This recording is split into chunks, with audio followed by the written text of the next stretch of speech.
शिवसेना ठाकरे गटाचे नेते संजय राऊत यांनी डॉक्टर अमोल कोल्हे यांच्या ऑपरेशन टायगर, ऑपरेशन तुतारी, एक दिवस ऑपरेशन कमळही होईल या विधानाचं समर्थन करत सत्ताधाऱ्यांवर जोरदार टीका केली। महाराष्ट्राच्या राजकारणात आमदार खासदार फोडण्याचा बाजार मांडल्याचा आरोप करत आज इतरांवर ऑपरेशन करण्यावरही एक दिवस ऑपरेशन होईल असा इशारा त्यांनी दिलाय। राज ठाकरे यांनी सध्याच्या राजकीय परिस्थितीवर केलेलं भाष्य हे योग्य असल्याचं राऊत म्हणालेत। दरम्यान सचिन अहिर यांच्या संदर्भातील चर्चेवर भाष्य करताना उद्धव ठाकरे यांनी कोणालाही जा उत्तम निर्णय घेतलात असा संदेश दिलेला नसून त्यांनी केवळ विश्वासघाताबाबतच्या आपल्या भावना व्यक्त केल्यात असं राऊत म्हणाले। असं आहे की ऑपरेशन टायगर, ऑपरेशन तुतारी, एक दिवस ऑपरेशन कमळ सुद्धा होईल आपापसातच।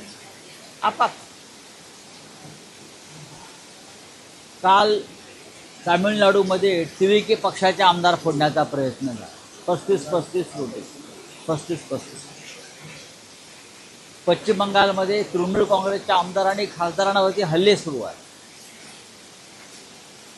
या देशाचं राजकारण इतक्या खालच्या पातळीवर नेऊन ठेवलं आहे भारतीय जनता पक्षानं की भविष्यामध्ये हे सांगावं लागेल की या देशात केव्हा तरी लोकशाही होती। आता आपण जे काय म्हणतो ऑपरेशन तुतारी, आता ह्याच्यावरती मी काय बोलू? डॉक्टर अमोल कोल्हे यांनी जर असं विधान केलं असेल तर ते दुर्दैव आहे। मी त्यांना ओळखतो, ते छत्रपती संभाजीराजांची भूमिका करतात, सध्या महात्मा फुल्यांच्या भूमिकेत आहेत। छत्रपती संभाजी आणि महात्मा फुले हे स्वाभिमानी आणि धर्माभिमानी आणि त्यांच्या भूमिकेत शिरणारी व्यक्ती ही धर्मद्रोह आणि विचारद्रोह करणार नाही याची माझ्यासारख्या त्यांच्या चाहत्याला खात्री वाटते। महायुतीचा जर त्यांनी भूमिका मांडली असेल तर महायुतीमध्ये कोण आहे? महायुतीमध्ये धर्मद्रोही आहेत, रामद्रोही आहेत ना। राम मंदिराच्या दानपेट्या लुटणाऱ्यांच्या पक्षात कोणी जाणार आहे का? किंवा हिंदू हृदय सम्राट शिवसेना प्रमुख बाळासाहेब ठाकरे यांच्या पक्षाशी बेईमानी करणाऱ्या शिंद्यांच्या गटात कोणी जाणार आहे का? हे एकत्र आहे सगळे, हे रामद्रोही हिंदूद्रोही एकत्र आहे। त्यांच्यामध्ये जाण्याचा विचार जे करत असतील किंवा जे गेले आहेत त्यांना सुद्धा इतिहास धर्मद्रोही, हिंदूद्रोही आणि रामद्रोही म्हणून त्यांची गणना केली जाईल। कोणत्या अर्थानं कोल्हे बोललेत मला माहीत नाही, पण कोल्हे हे जेव्हा शिवसेनेबरोबर होते तेव्हा त्यांनी शिवसेनेत निष्ठेने काम केलं। मग माननीय शरद पवार साहेबांबरोबर गेले तेव्हा त्यांच्याबरोबर ते काम करत आहेत। आणि कोल्हे ह्यांना निवडून आणण्यामागे त्या भागातल्या हजारो शिवसैनिकांची मेहनत आहे। हे जिल्हाप्रमुख आहेत पुण्यातले आमचे, बरं का, रामदास आबा धनवडे, त्यांना विचारा की कोल्ह्यांना निवडून आणण्यामध्ये मूळचा तो मतदारसंघ शिवसेनेचा, फक्त अमोल कोल्हे आहेत, संभाजी महाराज आहेत आमचे पडद्यावरचे, म्हणून आम्ही सगळ्यांनी त्यांना मनापासून त्यांचं काम केलं। त्याच्यामुळे अमोल कोल्हे यांनी जरी काही वक्तव्य केलं असलं तरी ते मूळ पक्षातच राहतील याच्याविषयी माझ्या मनात शंका नाही। आणि मुळात ती जागा महायुतीची नाही, ती मूळ जागा शिवसेनेची आहे, उद्धव बाळासाहेब ठाकरे, आणि ती जागा जिंकण्याची क्षमता फक्त आमच्यामध्येच आहे का? बरोबर ना? हां, आमचा साधा शिवसैनिक सुद्धा ती जागा जिंकू शकेल असा तो मतदारसंघ आहे। आणखी एक विषय होता, राज ठाकरेंनीही काल ठाण्यात पक्षांतर केलेल्या खासदारांवर अत्यंत कठोर शब्दात टीका केली। अत्यंत कठोर योग्य शब्दात केली। त्यांचं म्हणणं असं आहे की प्रश्न हा विकत घेणाऱ्यांचा नाही तर विकले जाणाऱ्यांचा आहे। नक्कीच। आणि देह विक्री जर होणार असेल तर गिराईक तर असणारच ना। राजकारणाचा जो गोलपिठा केलेला आहे, कोणी केला राजकारणाचा गोलपिठा? महाराष्ट्राच्या राजकारणाला प्रतिष्ठा होती. महाराष्ट्राच्या राजकारणाला एक विचार प्रवाह होता. विविध विचारांचे लोक होते, पण महाराष्ट्रासाठी ते एका प्रवाहात सामील होत होते. मग यशवंतराव चव्हाण असतील, यशवंतराव मोहिते असतील, बाळासाहेब देसाई असतील, वसंतराव नाईक असतील, वसंतदादा पाटील असतील, आणि दुसऱ्या बाजूला एन डी पाटील असतील, हिंदुहृदय सम्राट बाळासाहेब ठाकरे असतील, मधु दंडवते असतील, मधु लिमया असतील, जॉर्ज फर्नांडिस असतील, सगळ्या विचारांचे लोक एकत्र यायचे आणि राज्य आणि देशाचा विचार करायचे. आज तसं आहे का? आज फक्त जी वखवख सुटलेली आहे सत्ताधाऱ्यांना पक्ष फोडण्याची, ऑपरेशन करण्याची, एक दिवस यांचं ऑपरेशन कधी होईल त्यांनाच कळणार नाही. आता मी जर काय अगदी परखड बोललो तर म्हणा संजय राऊत शिवी देतो, पण ज्या भाषेत जी भाषा एखाद्याला कळते त्या भाषेत बोलणं गरजेचं असतं. यांचा DNA एकदा टेस्ट करावा लागेल या सगळ्यांचा, की खरोखर यांच्या अंगामध्ये महाराष्ट्राचं रक्त आहे की नाही, का भेसळ आहे. ऑपरेशन तुतारी करताय, मग ऑपरेशन आमचं पक्षाचं टायगर बिगर हे नावं देऊ नका ऑपरेशनला. हे लांडगे आहेत, हे कोल्हे आहेत, आणि बेसावध ठेवून तुम्ही अशा प्रकारची कामं करताय सत्तेचा वापर करून. यात कुठलं शौर्य आहे? राज ठाकरे जे बोललेलं आहे ते अत्यंत योग्य आहे.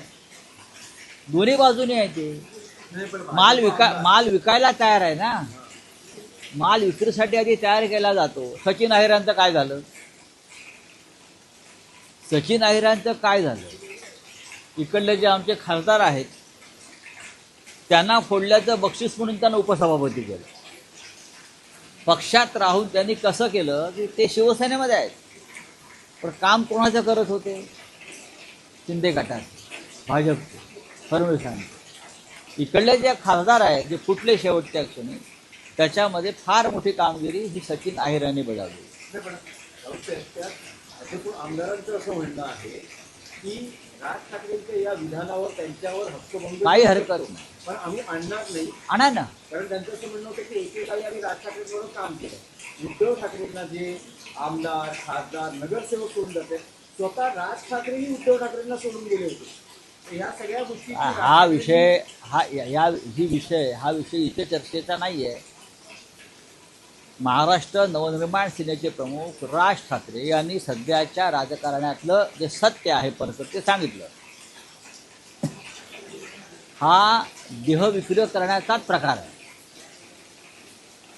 जो पेजेला देईल त्याच्या शेजेला जायचं, पेजेला देईल त्याच्या शेजेला जाणाऱ्यांच्या अवलाद राजकारणात निर्माण झालेली आहे दुर्दैवाने.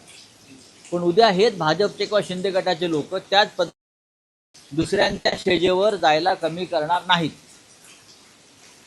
आम्ही तुम्हाला मुलांसारखं सांभाळलं, आमदार खासदारांना पद प्रतिष्ठा दिली, सन्मान दिला, आणि त्यांनी डोळा मारला, तुम्ही तिकडे गेलेत. लफडं जरी नीट करा ना, लफड्यालाही प्रतिष्ठा असते राजकारणामध्ये. नीट लफडं करा.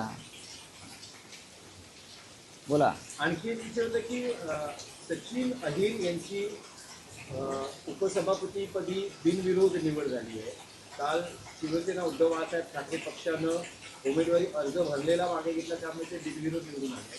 पण त्यांचं असं म्हणणं आहे की मी शिंदे शिवसेनेत जाताना उद्धव ठाकरे यांना मेसेज केला होता आणि त्याला त्यांनी रिप्लायही केला, असं सचिन अहिर यांचं. माझ्याकडे माहिती नाही त्यावेळी का उद्धव ठाकरे म्हणाले जा म्हणून. उत्तर काय ते सांगा ना. उत्तर काय ते सांगा की सन्मान्य उद्धव ठाकरे असं म्हटले का वा वा वा वा छान छान सचिन अहिर तुम्ही उत्तम निर्णय घेतलात, हां असं बोलले का ते? त्यांची कुठेतरी व्यथा वेदना असेल ती त्यांनी व्यक्त केली असेल. ज्यांच्यावर उद्धव साहेबांनी विश्वास ठेवला अनेक कामात, ते जर अशा प्रकारे बेईमानी करून जात असतील तर त्या नेत्याची भावना काय असेल सांगा ना. तेव्हा हे जे काय आहे ना, हे गोंधळ निर्माण करू नका उगाच. बोलिये. सर टीवी के जो पक्ष है उसको तोड़ रहे हैं, इस तरह की बातें आ रही है, किस तरह देखते हैं? अभी मुझे तो लगता है एक दिन अमित शाह जी और मोदी जी एक साथ बैठकर दोनों को पूछेंगे, चलो मैं तुमको फोड़ता हूँ, तुम मुझे फोड़। बाकी कोई बचेगा ही नहीं ना फोड़ने के लिए पार्टी। दोनों ही फोड़ेंगे एक दूसरे को। बीजेपी फोड़ देंगे। इतनी नशा है पार्टी फोड़ने के लोगों में, कुछ बचा ही नहीं तो अपनी पार्टी फोड़ देंगे ये लोग। 35 करोड़ का खेल वहाँ हो गया तमिलनाडु में। 15 विधायक टीवी के पार्टी के तोड़ने की कोशिश की सरकार गिराने की। ये लोगों को चैन नहीं है, ये लोगों को नींद नहीं आती। अगर किसी को नहीं तोड़ा एक दिन तो उनको नींद नहीं आती। क्या कर सकते हैं? देश का लोकतंत्र इतने स्तर तक नीचे गिरा है। कभी आने वाले पीढ़ी को बताना होगा कि इस देश में कभी लोकतंत्र था। विपक्ष इसमें कुछ कर नहीं रहा है, कुछ क्या नहीं करना? विपक्ष क्या करेगा? विपक्ष क्या करेगा?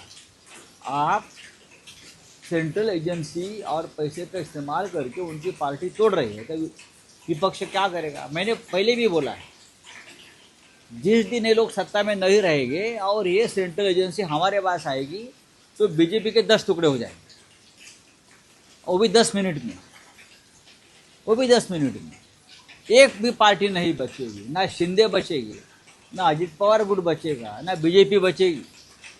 1 घंटे के लिए ईडी सीबीआई हमारे पास दे दो। बहुत आसान है।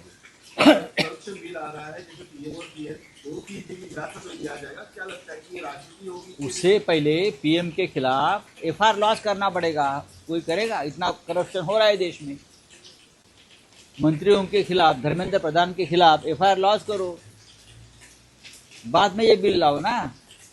इस देश में प्रधानमंत्री के खिलाफ जो अपराध किए हैं, करप्शन, पूरा देश बेच दिया है, लोकतंत्र खत्म कर दिया है। प्रधानमंत्री के खिलाफ कोई अपराध या मुकदमा कोई दायर करेगा तो ही ये बिल का फायदा है, नहीं तो क्या फायदा है? नहीं तो अपोजिशन को अंदर डाल देंगे आप। चलिए, थैंक यू।